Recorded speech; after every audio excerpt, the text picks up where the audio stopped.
Bonjour à tous, c'est Maclay. On se retrouve pour le tutoriel Fimo d'une chaussure type Clarks faite en Fimo Laser Effect.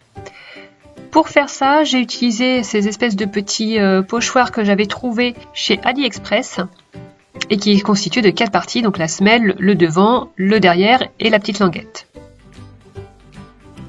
On commence par la semelle et pour ça j'ai pris le plus grand cran de ma pasta machine pour avoir quelque chose d'assez épais. Je viens le texturer avec une plaque de texture effet gaufre.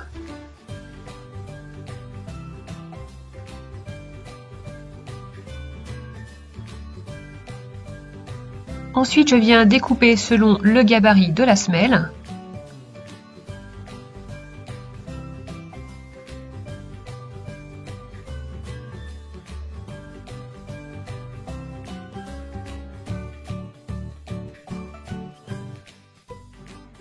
Et ensuite, je viens percer tous les trous, étape super importante, faites-les bien parce qu'après il va falloir coudre tout ça. Et si les trous sont mal faits, le fil rentre mal, ça fait des nœuds, c'est pas terrible.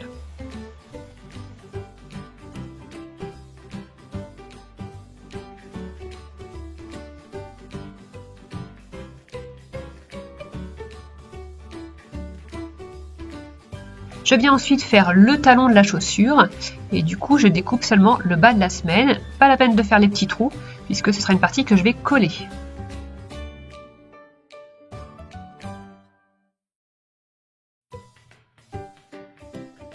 Ensuite je vais venir prendre de la pâte bleue que je vais mélanger avec de la pâte blanche pour obtenir, vous en doutez, un bleu plus clair.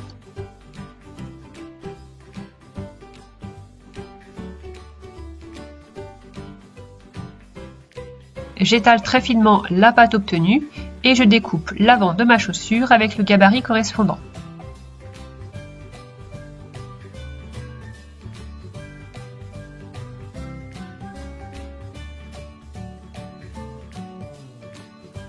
Toujours l'étape des petits trous et voilà ce que ça donne. On voit bien l'effet cuir, c'est très sympa.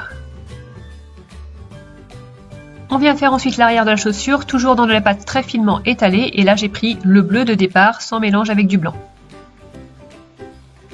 Les petits trous.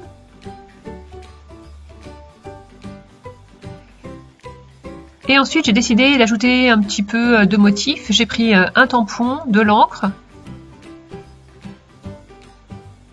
et je positionne dessus sans trop appuyer, juste pour avoir le motif qui apparaît. Et je vais laisser sécher ça. La petite languette dans le bleu clair.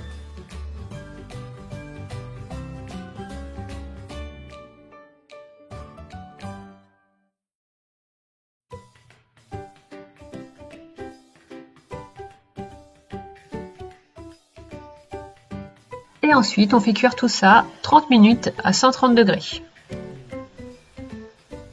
Donc voilà chacune des pièces.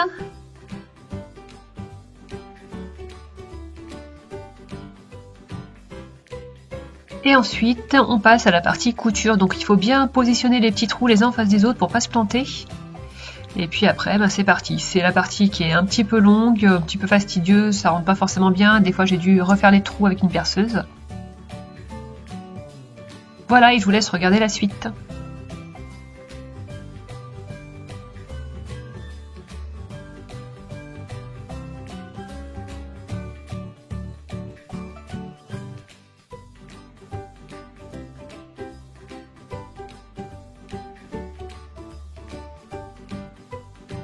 Et donc voilà ce qu'on obtient pour le devant de la chaussure. Ensuite, on va placer l'arrière et pareil, il ne faut pas se tromper au niveau des trous.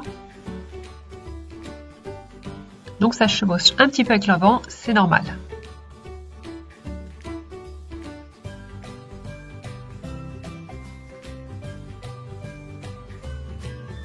Voilà ce qu'on obtient. On va mettre le talon, j'ai mis de la colle forte. Je fais bien adhérer. Et ensuite, je vais mettre les petits lacets dont j'ai pris du fil à broder.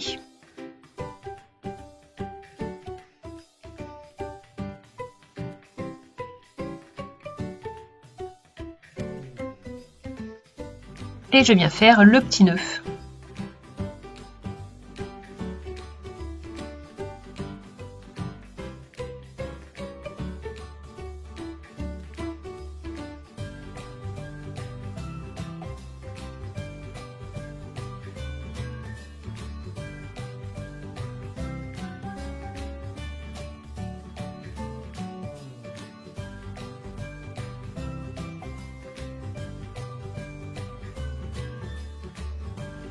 Ensuite, je vais mettre un petit peu de vernis pour consolider le bout et le rigidifier un petit peu.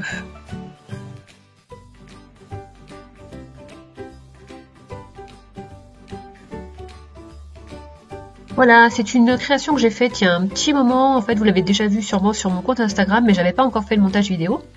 J'ai dû faire plusieurs essais avant de me rendre compte qu'il fallait que la semelle soit épaisse, sinon le fait de poser l'avant, ça gondolait tout. Et puis l'histoire aussi de du petit talon qui donne un petit plus à la création. Voilà, dites-moi en commentaire ce que vous en avez pensé et je vous fais une grosse bise, bye bye! Tu peux me suivre sur ma chaîne YouTube et sur mon compte Instagram. Et si tu reproduis une de mes créations, n'hésite pas à poster une photo sous le hashtag TutoDolly.